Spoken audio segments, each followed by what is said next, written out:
হতাশ হবেন না। যাদের জীবন আর ভালো লাগে না, আজকের এই ভিডিওটি শুধু তাদের জন্য।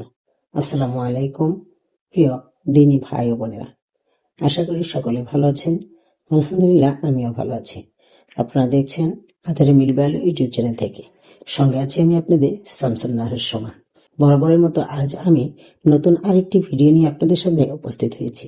আজকের ভিডিওতে যে বিষয়ে আলোচনা করব তা হচ্ছে, আমরা সবাই বাস্তব জীবনে কখনো না কখনো ভীষণভাবে হতাশ হয়ে পড়ি, কিন্তু আসলে কি হতাশ হওয়া একজন মুমিনের পরিচয়? না বন্ধুরা, আজ আমি এই হতাশা নিয়ে আপনাদের সাথে বিস্তারিত আলোচনা করব। খুব গভীর মনোযোগ দিয়ে আজকের ভিডিওটি শুনুন। হতে পারে এই ভিডিওটি আপনার জীবনে পরিবর্তনের একটি ধাপ। প্রিয় বন্ধুগণ, আপনি কি প্রতিদিন হাসেন কিন্তু রাতে একা হলে চোখ ভিজে যায়?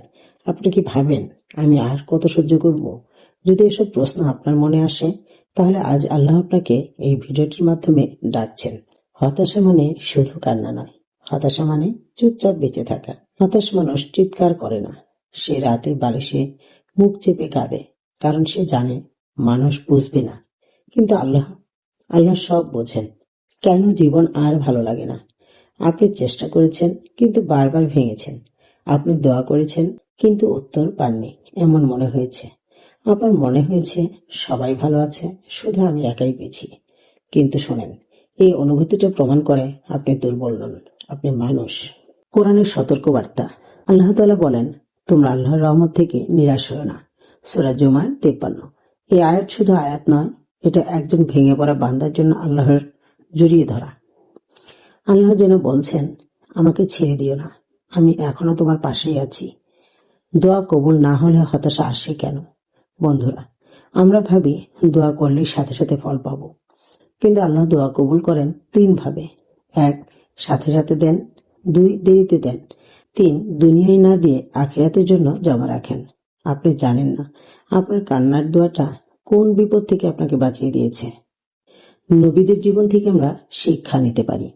হতাশার চরম মুহূর্তে নবী সাল্লাল্লাহু আলাইহি সাল্লামরা কিভাবে নিজেদেরকে ঠিক রেখেছেন, চলুন এবার সেটা নিয়ে আলোচনা করি। নবী ইউনূস আলাইহিস সালাম অন্ধকারে ছিলেন। রাতের অন্ধকার, সমুদ্রের অন্ধকার, মাছের পেটের অন্ধকার। তবুও তিনি বলেন, লা ইলাহা ইল্লা আনতা সুবহানাকা ইন্নী কুনতু মিনাজ জালিমিন। এই দোয়া শুধু ইউনূস আলাইহিস সালামকে নয়, আজও লক্ষ লক্ষ হতাশ মানুষকে বাঁচিয়ে দিচ্ছে। আপনি একা নন।